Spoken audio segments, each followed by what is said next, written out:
자, 오늘은 이 땅과 성전보다 중요한 거 이제 대한 말씀인데요.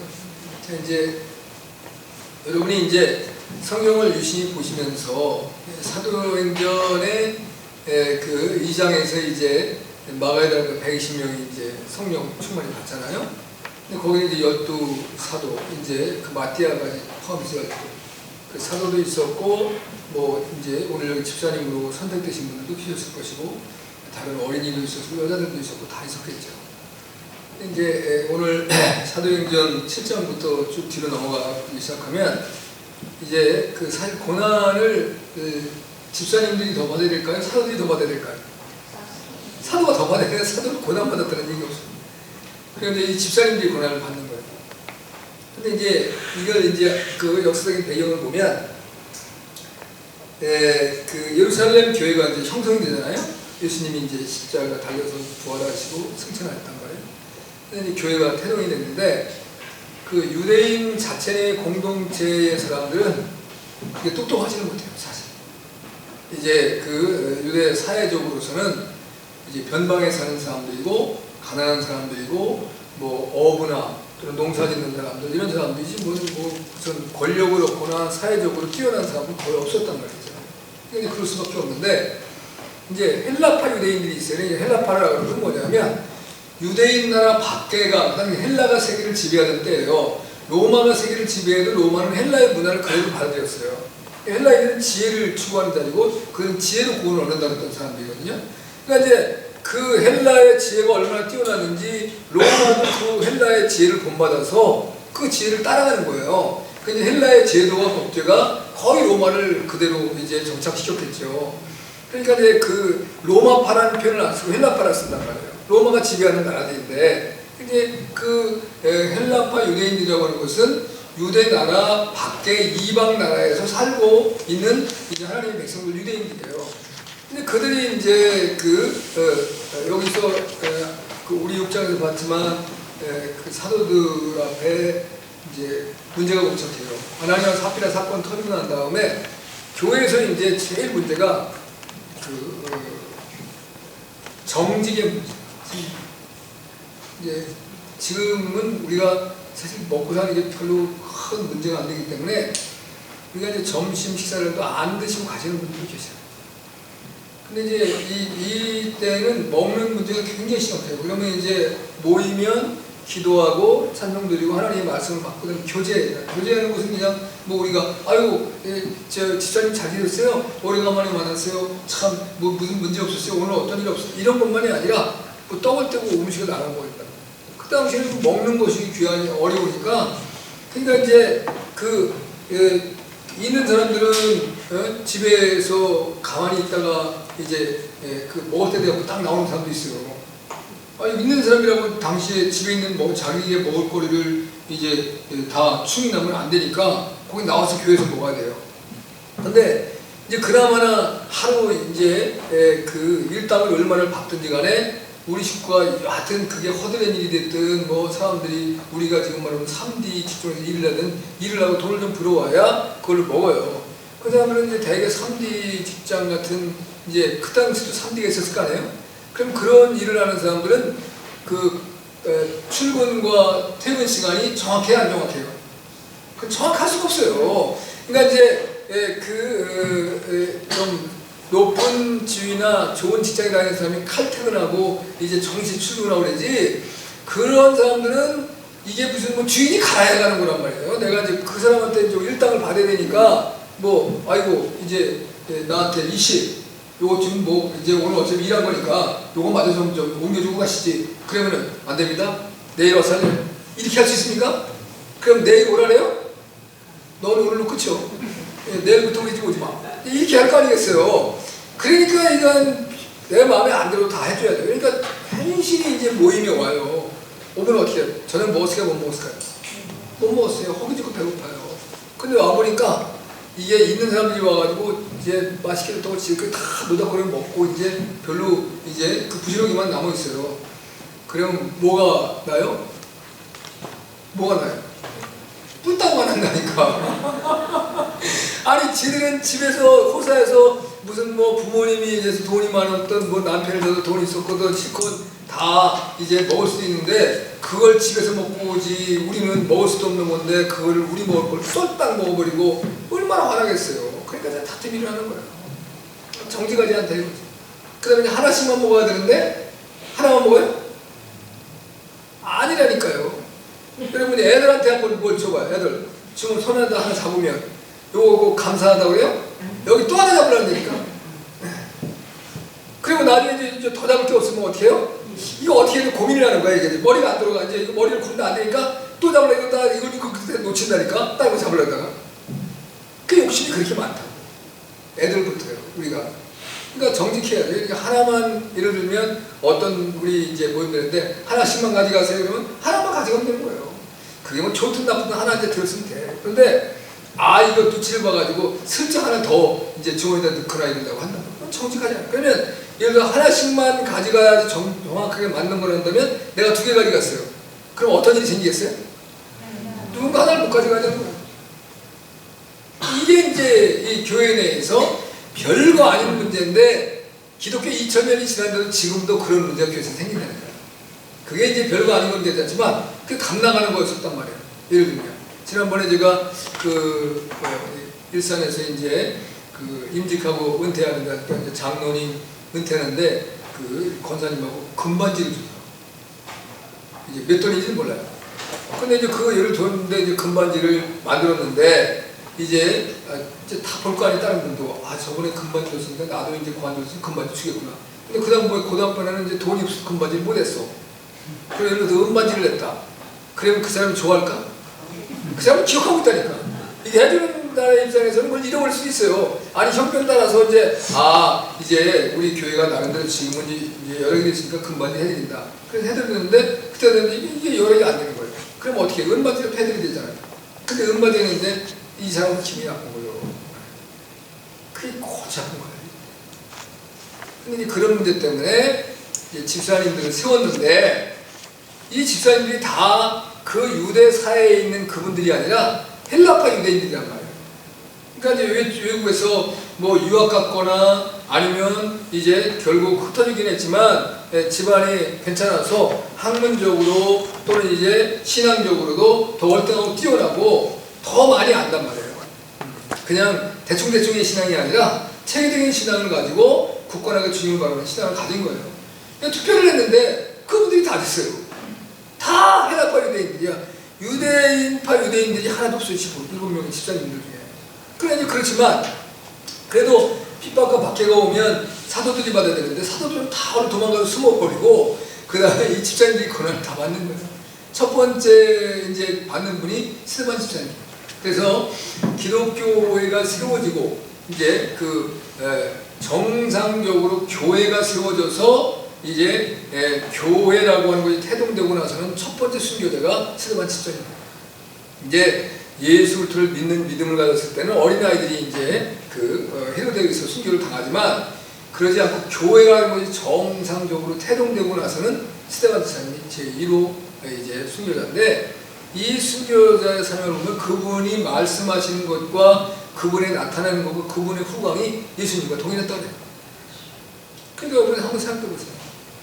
베드로 그 훌륭한 사도고 야고보와 요한 나 어디 갔어요? 아무도 없어요. 그런 상황을 여러분이 잘 이해를 해야 돼요. 그러니까 어떤 때는 어떤지 이런 일이 있었어요. 우리 교회 폭탄 떨어지면 제가 제일 먼저 도망갈 수도 있어요.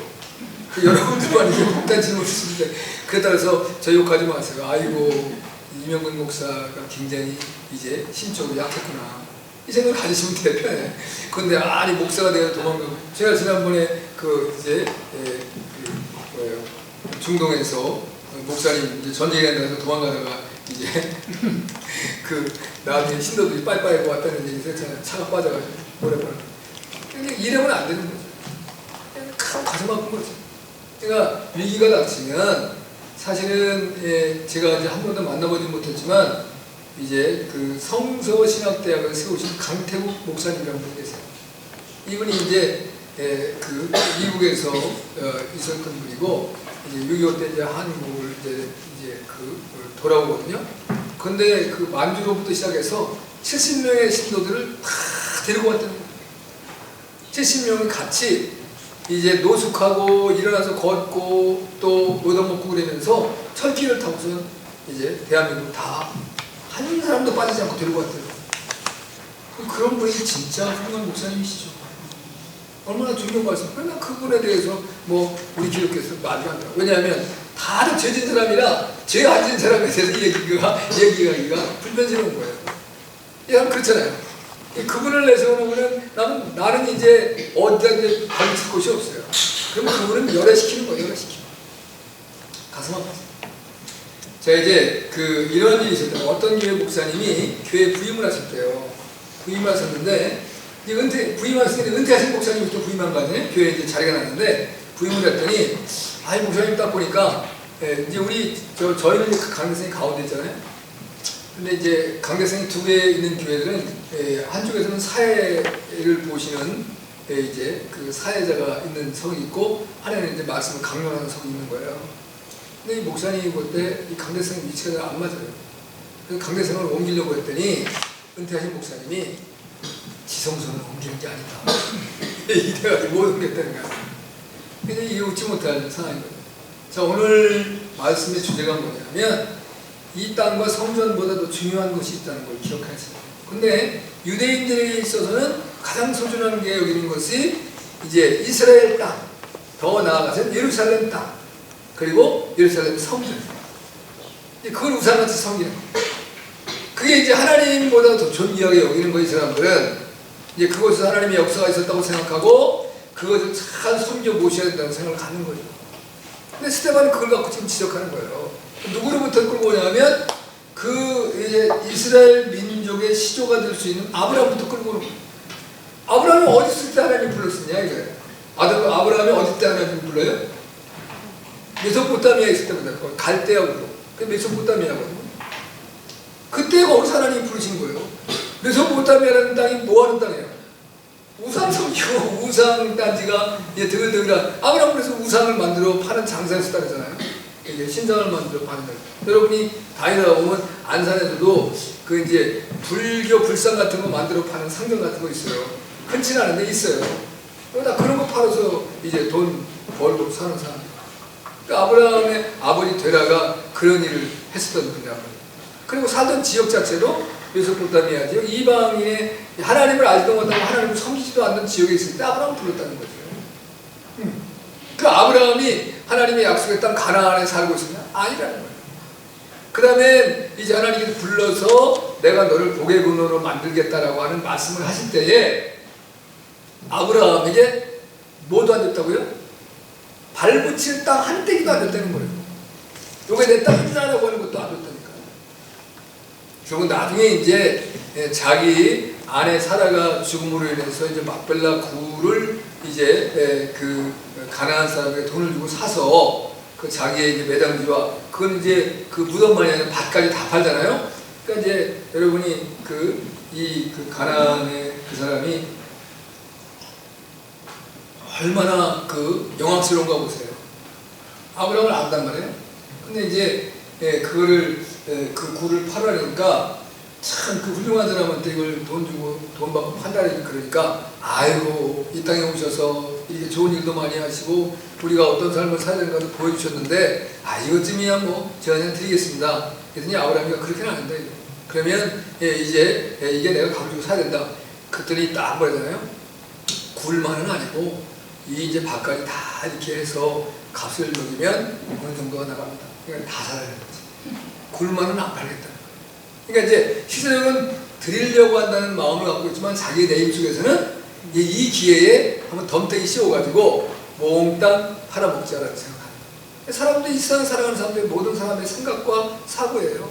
근데 우리가 이제 성경을 그냥 가만히 볼 때는 아이고 이 사람들은 참 마음도 넉넉하고 좋았었네.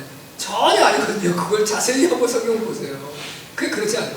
근데 아브라함이 거기에 대해서 이제 야 좀 비싸다 깎자 뭐 이런 말이 없어요. 왜? 특별히 내가 땅 한 떼기도 없는 상황에서 내가 내 땅을 갖게 되는 거잖아요. 그 다음에 또 누구예요? 내가 그렇게 100% 사랑하고 아끼던 아내의 무덤이 이곳에 있어야 되는 것인데 그걸 누가 그 돈 가지고 시비 걸겠어요? 기쁨으로 내어줬지. 하나님이 이제 그 아브라함을 축복하시는 건데, 그런데 이제 하나님이 말씀하시는 아브라함은 아무것도 없었다 이거예요. 땅 하나, 땅떼기 하나 없었고, 그 다음에 아브라함이 이방에 살 때 불렀는데, 너희가 주장하는 것은 이 예루살렘 성전, 이제 그 다음에 예루살렘 성, 그 다음에 이스라엘은 땅을 이렇게 소중히 여기냐, 이게 뭐 이렇게 대단한 거라고. 이거 아무것도 아니다. 그 말씀 지금 하는 거예요. 중요한 건 뭐냐? 약속이라는 약속. 그래서 이제 이 7장 1절에서 8절에서는 하나님이 아브라함과 약속했대요. 근데 문제는 하나님이 우리에게 약속해요. 저하고도 여러분들 약속한단 말이에요. 그 약속하면 우리가 이제 어떻게 해야 돼요? 하나님 사인해 주세요. 무슨 뭐 증서를 주셔야지 뭐 약속 말로 하고 나중에 이제 나 안 그랬는데? 그럼 이거 어떻게 됩니까? 여러분 우리가 예를 들어서 물건을 팔거나 집을 팔거나 땅을 사고 팔 때는 뭐예요? 자, 이 땅이 이게 이제 그 사실 제대로 받으려면 이게 1억 받아야 되는 건데 당신하고 나하고 사이도 그렇고 그랬으니까 한 대 8천만 받겠어. 그러면 아유 그렇습니까? 8천만 원 갖다가 딱 주고 아유 이제 땅 저한테 주셨으니 고맙습니다 하고 탑하면 딱 줘요? 어떻게 해요? 계약서를 써야지. 계약서 쓰고 도장 땅땅 찍고 그 다음에 또 누가 있어야 돼요? 증인이 있어야 증인 딱 찍어야 돼. 그렇지 않으면 돈 넘겨줄 수가 없어. 근데 하나님이 우리에게 약속을 했어요. 그런다고 해서 우리가 우리 식으로 하나님 그럼 저한테 무슨 뭘 이제 뭐 어떻게 하셨는데 내 등짝에다가 이렇게 다 친수로 그 모세 두돌판에 친수로 쓰신 것처럼 딱 여기서 써서 이제 하나님 그다음에 증인은 성령 하고 딱 찍어주세요. 이렇게 하겠습니까? 그게 아니죠. 우리는 하나님의 약속을 믿는 거예요. 우리의 고백을 믿는 거예요. 믿음으로 받아야 돼요. 근데 이제 많은 사람들이 그걸 저걸 믿어질까? 저게 가능할까? 그러니까 이제 우리에게 아무 열도 안 나타나는 거예요. 그걸 그냥 믿는 거예요. 우직하게. 하나님 나에게 약속하신 걸 확신이 되어져요. 아멘? 그게 지금 오늘 이루어질지 내일 이루어질지 아니면 나에게 안 되고 내 아들 때 아니면 내 아들도 아니면 내 손자 때 이루어질지 아무것도 몰라요. 그렇지만 하나님의 약속은 신실하다. 하나님의 향하시는 일이 신실하다. 하나님의 신실하다. 하나님의 약속은 신실하다. 거기에 대한 믿음이 흔들리지 말아야 돼요. 그게 저와 여러분이 갖고 걸어가야 되는 믿음의 기계예요. 근데 이스라엘 백성들은 아니라는 거예요. 아니라는 거예요. 이 성전이 중요하고 이 땅이 중요하다. 근데 성경은 그렇지 않고 약속이 중요하다라고 말씀합니다. 하나님께서 결국 이제 거처를 이제 가나안으로 또 옮겼어도 모르고 발붙일 땅 하나도 주지 않았다라고 5절에서 말씀하고 있어요. 근데 이제 결국 하나님이 주신 언약 중에 이제 약속의 언약은 할례 언약이잖아요. 할례. 내 백성인 표징이 뭐냐? 표가 있어야 된다. 너가 내 백성이라는 증거 어디냐? 지금은 뭐예요? 세례예요, 세례. 근데 우리가 세례를 줄 때 물 세례를 주지만 목사가 물을 점수를 하지만 세례를 받는 사람은 기도하고 이 시간에 하나님의 성령의 세례가 임한다라고 그런 고백과 믿음이 있어야 돼요. 여기 예수 그리스도의 이름으로 받는 세례는 물만이 아니라 성령 세례가 된단 말이에요. 이제 기본적으로 물로만 세례를 준 건 누가 줬어요? 세례자 요한이 줬단 말이에요. 그 세례 가지고는 구원이 안 돼요. 그건 죄만 씻는 것인데 여러분이 목욕 한번 하고 난 다음에 아이고 나 올해 목욕 한번 했어. 그러고 목욕 한번 하고 이제 안 해? 그럼 어떻게 돼요? 몸에 때하고 때만 생기면 좋은데 뭐가 나요? 냄새가 지독습니다. 그러니까 어떤 사람은 아침 저녁으로 이제 샤워하는 사람이 있잖아. 그래서 자꾸 우리는 닦아야 된다. 그때 나이가 들수록 더 많이 닦아야 돼. 그 참 묘해요. 이제 그 욕심이 탐욕들이 많아서 그런가 나이가 들면 들을수록 몸에서 냄새도 더 많이 나고 뭐 이게 다 그래요. 사실은 어린애들한테는 냄새가 잘 안 나요. 향긋한 냄새가 나잖아요. 애들한테는 풋풋하고 향긋한 냄새가 나는데 나이가 들면 이상하게 아주 이게 불쾌스러운 냄새가 좀 많이 나요. 우리가 욕심들이 많아서 그런 것 같아요. 죄의 욕심들이. 그러니까 자주 닦아야 돼요. 그런데 닦는 건 한 번 닦아도 되지 않고 지속적으로 반복적으로 닦아야 돼요. 근데 성령의 세례를 받고 나면 또 다시 닦을 필요는 없다 이거예요. 단지 이제 우리의 죄는 씻었지만 내 안에 외부로부터 다른 어떤 불순한 것들, 죄악들이나 이런 것들이 침투하지 못하고 우리가 충만하면 되죠. 하나님의 성령의 충만을. 하나님의 성령의 세례를 받았으니까 우리가 하나님의 성령이 내게 임할 수 있기 위해서 성령이 오시는 통로를 잡아야 되잖아요. 우리가 오늘 오후에 이제 성경 가이드 이제 우리가 공부를 했거든요. 그런데 그때 이제 지금 제가 이름은 기억하지 못하지만 1880년대쯤에 이제 그 미국에 이제 배를 타는 이제 선장이 그날 일을 하고 와서 너무 피곤했어요. 근데 누워서 다 가만히 생각을 해보면서 아들한테 야 성경을 좀 읽어줘라. 그랬더니 시편 8편을 읽는 거예요. 근데 시편 8편에 그러면 이제 땅에도 길이 있고 바다에도 길이 있고 하늘에도 길이 있다는 소리가 나오거든요. 그러니까 번쩍 졌어요. 번쩍. 땅에 길이 있는 건 알아요 몰라요? 알아요. 바다에 길이 있어? 거기서 막 이제 막 흥분이 되는 거예요. 일어나가지고 아들 보러 이제 몸 아픈 것도 다 찾았어요. 자, 우리 바다로 나가자. 바다에 하나님이 길이 있다 그랬으니까 하나님 바다에 길이 있는 거다. 그분의 연구로 해로가 뚫린 거예요. 그리고 이분이 그걸 이제 신기하면서 그러니까 이제 어디에 가면 암초가 있고 어디에는 뭐가 있어서 길은 여기서는 어떻게 가야 되고 이걸 알고 우리가 하늘에 길이 있어요 없어요? 길이 있어요. 비행기는 지 맘대로 다니면 큰일 나요. 길로 다녀야 돼요. 그러니까 우리는 이 육지에만 살으니까 육지에만 길이 있는 걸로 하는데 바다에도 길이 있고 하늘에도 길이 있다는 거예요. 하나님이 하시는 일은 정확한 거예요. 그 하나님의 역사와 하나님의 뜻을 살아가는 것이 우리에게 수하는 구형한 축복이죠. 그래서 아브라함에서 보면 표징이 할례 언약이었어요. 그 할례 언약으로서 이스라엘 백성들이 오히려 교만해지고 하나님을 영화롭게 하지 못했기 때문에 그들의 언약이 폐기되고 새 언약을 하나님이 세우신 거예요. 새 언약. 그 새 언약에 있어서는 유대인과 이방인의 이제 이 막힌 담을 허물어지는 거예요. 그래서 결국은 새 언약은 이스라엘 백성들에게만 준 거예요. 우리는 그냥 같이 그냥 들어간 거일 뿐이지 하나님은 우리하고 언약을 세운 적이 없어요. 성경은 그 유대인들과 언약을 세웠기 때문에 그들에게 새 언약을 주신 거예요. 너희도 이전에는 할례와 율법을 지킴으로 구원을 받았는데 아니다. 이제는 우리 구주 예수 그리스도의 십자가와 부활을 믿는 그 보혈의 능력을 믿는 세례의 믿음으로 구원을 받았다. 할렐루야.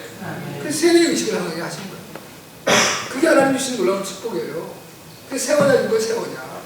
그러니까 이제 유대인도 그렇고 이방인도 그렇고 예수 그리스도가 오셔서 이제 막힌 담이 허물어지고 대속의 역사를 이루고 그리고 이제 십자가로서 하나님의 귀한 역사가 무너지고 난 이후에는 구원받는 방법이 이전과 틀린 거예요.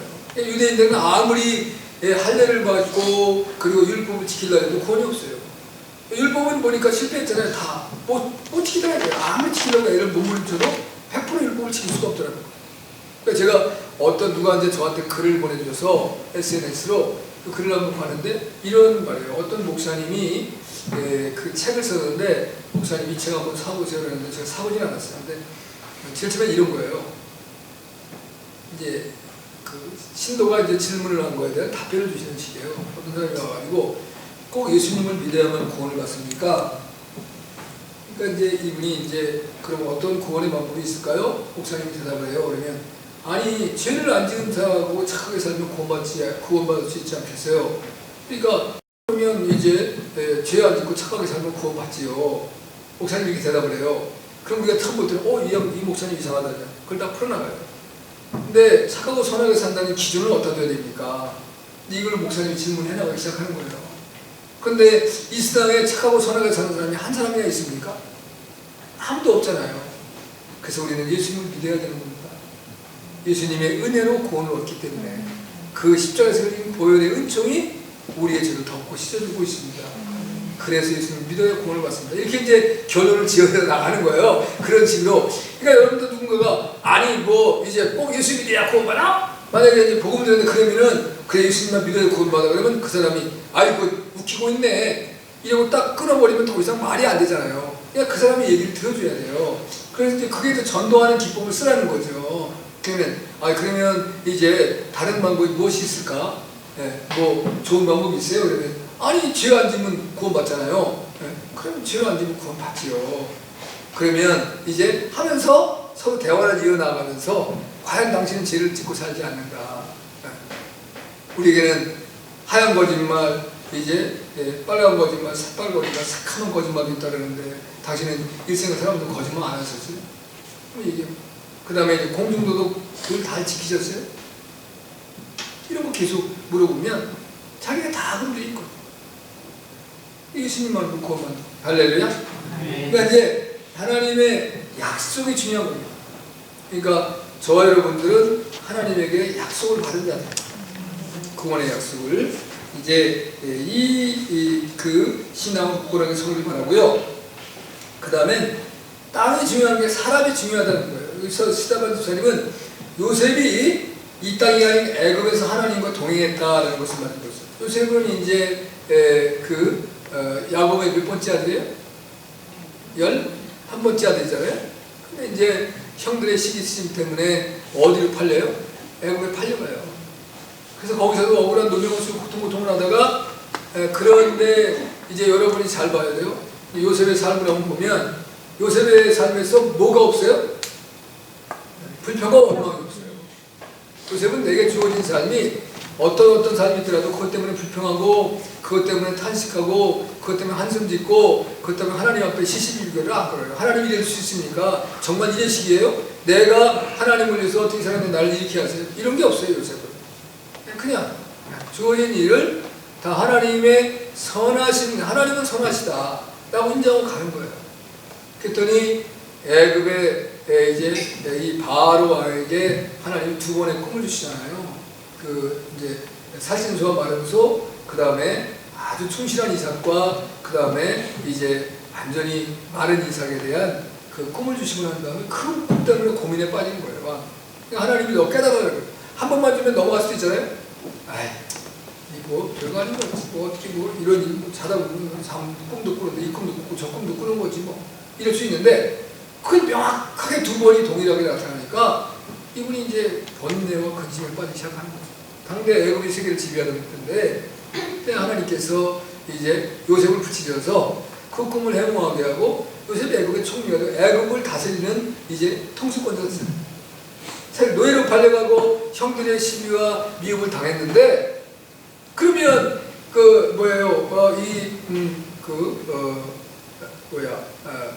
요셉은 부모님들이 있는 땅에 거하지도 못해요.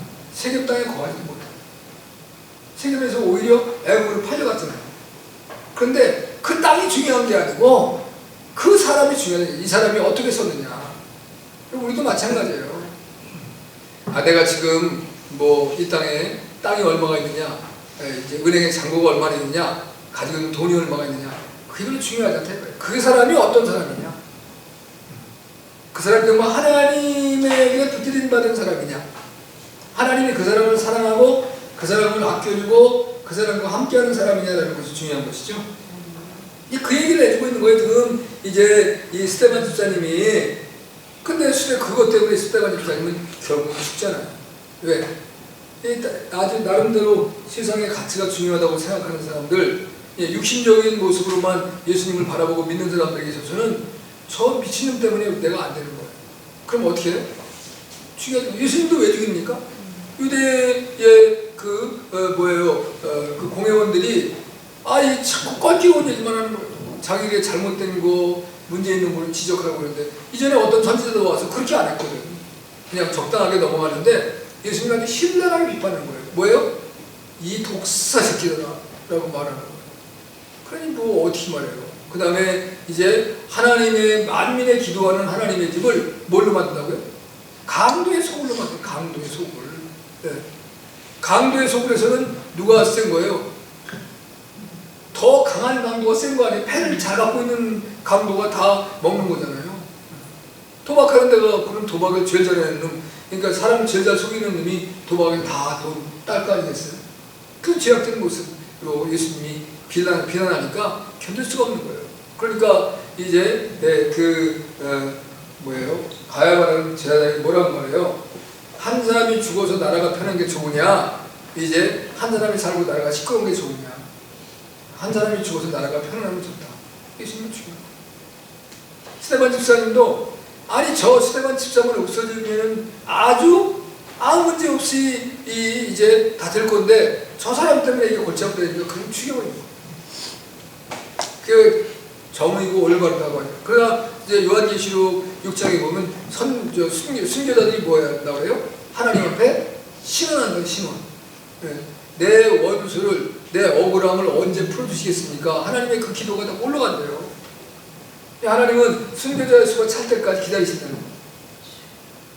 그런데 이제 하나님이 의로운 하나님의 백성들이 참소를 당하고 억울함을 당해서 죽임을 당했는데 그들의 울부짖음과 이제 그 뭐예요? 하나님이 제일 먼저 성경에서 최고의 제1호 순교자는 누구예요? 아벨이잖아요. 아벨. 그 가인이 이제 동생 쳐죽였어요. 하나님 누굴 불러요? 가인아 내 동생 아벨이 어디 있느냐? 그러니까 가인이 뭐라 그래요? 야, 내가 볼 때 그 가인의 심장이 보통 강심장이야. 이게 사람이, 예를 들어서 아버지 아담이, 야, 가인아, 동생 아벨 어디 있냐? 이렇게 물어도 이게 가슴이 충격을 입어가지고 그냥 갈 텐데, 하나님이 가인에게 내 아우 아벨이 어디 있냐 그랬는데, 입 싹 닫고 내가 동생을 지키는 자입니까? 딱 이렇게 나옵니다. 야, 무섭지 않아요? 소름 끼치다고. 야, 얼마나 대단한 존재. 근데 하나님이 뭐라 그래요? 아벨의 핏소리를 내가 들었다. 아벨의 순교의 제물이 되어서 하나님 앞에 그 이제 의로운 죽음에 대한 고통스러움과 원통함과 억울함에 대한 소리를 내가 들었다는 거예요. 누가 들으신다고요? 하나님이 들으신다고요. 하나님 들으시는 거예요. 우리가 이제 참 하나님의 약속이 소중하고 하나님은 이제 하나님의 손에 붙들릴 받는 사람이 소중하고, 그러니까 이제 우리도 약속의 이제 후손이 됐어요. 세례라는 과정을 통해서 하나님의 자녀의 권세를 얻었으니까 하나님의 자녀이면 하나님이 뭐라 그랬어요?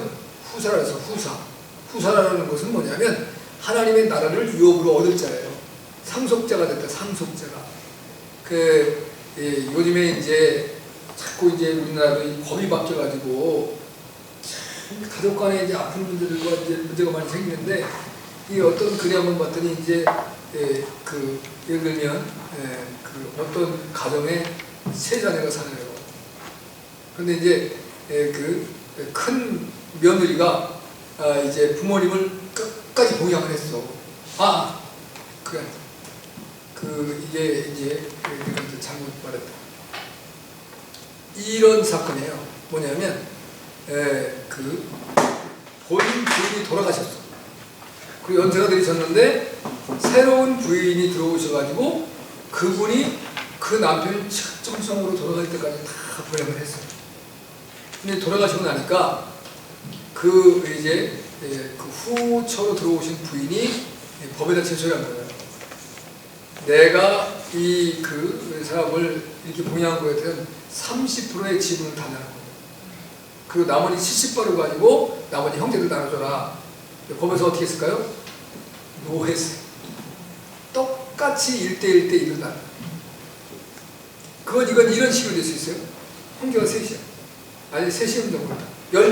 10명의 형제가 있어요. 그리고 이제 그 배우자도 있어요. 근데 배우자는 더 줘야 될 것 같잖아요? 아니, 똑같이 나눠. 지금 법이 이렇게 바뀌어졌어요. 이전에는 우리나라도 이제 누가 더 많이 받아요? 장자가 많이 받았어요. 장자. 그리고 어떤 부모는 또 독해가지고 다른 자식한테는 땡전 한 푼 안 줘. 그리고 장자한테만 다 줘. 특별히 또 어떤 집은 또 양반이라 그러면서도 딸들은 공부도 제대로 안 해주고 시집도 제대로 예물도 안 해줬는데 딸한테는 하나도 안 주고 아들들만 줘. 그래도 뭐라도 못했어요. 딸이 막 성질은 나지만 그거 어떻게 할 수 없는 거예요. 그럼 예를 들어서 오라버니가 아이고 우리 여동생들 고생했는데 아버님이 설령 그랬다고 하더라도 내가 동생들을 챙겨야 되겠다고 나눠줍니까? 나눠줄까요? 안 나눠줘요. 인간의 사람 안 되겠어요. 하나님은 이제 하나님의 손에 붙들림 받은 사람들을 하나님이 사랑하시는 거예요. 세상의 원리는 이제 힘센 사람이 다 갖는 거예요. 근데 하나님의 원리는 하나님의 마음에 합하고 하나님의 손에 붙들린 자들을 존귀히 여기는 거예요. 일찍 죽어도 되고 늦게 죽어도 상관없어요. 그건 우리는 이 땅에서 어차피 한 번 죽는 건데, 그 한 번 죽는 거 기왕이면 뭐 이제 잘 오래 사는 거 천수로 드리는 게 좋긴 좋지만 우리가 온전히 하나님의 손에 붙들리지 않으면 많이 살수록 더 뭘 만져요? 죄만 더 실컷 짓는다니까. 근데 하나님의 손에 붙들린 바 돼가지고 선하게 하나님의 영광을 드리는 사는 삶은 복된 삶이죠. 그러니까 이제 여러분이 예를 들면 하나님 앞에 내가 원하지 않는 중병이 걸려요. 그럼 기도해야 돼요. 하나님, 이 중병을 주신 이유가 무엇입니까? 내가 이 세상에 자꾸 죄를 져서 데려가려고 하시는 겁니까? 아니면 이제 나를 통해서 하나님의 영광을 드러내시려고 합니까? 남인서부터 소경된 자 요한복음 9장에 있는 애를 하나님이 예수님이 치유할 때 이게 누구의 죄입니까? 아벨의 죄입니까? 그 사람의 죄입니까? 그렇게 이제 바리새인들이 묻잖아요. 누구의 죄도 아닙니다. 하나님의 영광을 나타내게 해요. 그 눈을 뜨게 해서 하나님의 영광이 드러나고 그 예수님을 쫓으면서 이제 예수님의 제자가 되고 그다음에 바리새인들이 뭐라고 그러니까 당신들도 믿으시겠소? 그러니까 그 사람들이 바리새인들이 이 미친놈이 막 하면서 막 대사했죠. 아니 내가 저번에 말했는데 그것도 못 믿고 지금 또 와서 물으니까 당신들이 이제 마음 바꾸고 예수님 믿으려는 줄 알고 내가 당신들한테 지금 훈계하는 것이오. 이렇게 얘기했잖아요. 거기 왕공어법을 썼지만 극편이거든. 이거 얼마나 하나님 앞에 영광스러운 거예요.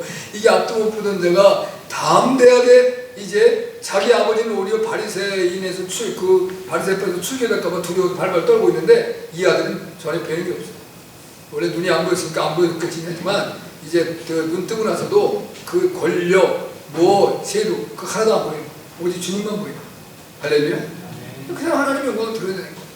그러니까 이제 여러분들이 내가 만약에 내 삶들 속에서 그런 문제가 생겼는데 억지로 이게 오래 살려고 나 억울하다고 그렇게 하면 그것도 하나님 좋아도 안 해요. 고침받을 수 있는 것도 있고 고침 못 받는 것도 있고 고침받으면 하나님의 영광을 나타내기 위해서 하나님. 왜냐면 내가 잘 가다가 중간에 삐끗할 수도 있잖아요. 늘 잘만 가면 얼마나 좋아요. 그럼 하나님께서 정신 차려 이 녀석아 그렇게 할 수 있거든요. 그래도 고침받으면 이제는 정신 똑바로 차리고 남은 일생은 더 주님을 위해서 살지 않겠습니까? 그런 모습으로 가면 되지. 그러니까 이제 내게 어떤 일이 일어난다고 할지라도 내가 하나님의 손에 붙들린 바 된 사람이 됐다면 난 존귀한 아멘. 그걸로 감사하시는 그런 놀라운 은혜와 축복으로 이제 이 스데반 집사님이 모든 수많은 사람들한테 다 한대요. 하나님의 말씀을 아브라함으로부터 쭉 풀어주십니다.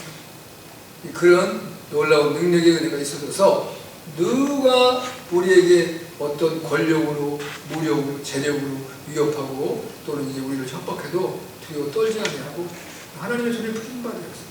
근데 지금 내 생명 걷어간다고 그거 겁날 필요 없는 거예요. 왜? 하나님이 이미 받으셨으니까. 그런 복된 삶을 살아가는 저와 여러분들 수 있기를 축복합니다. 기도합니다.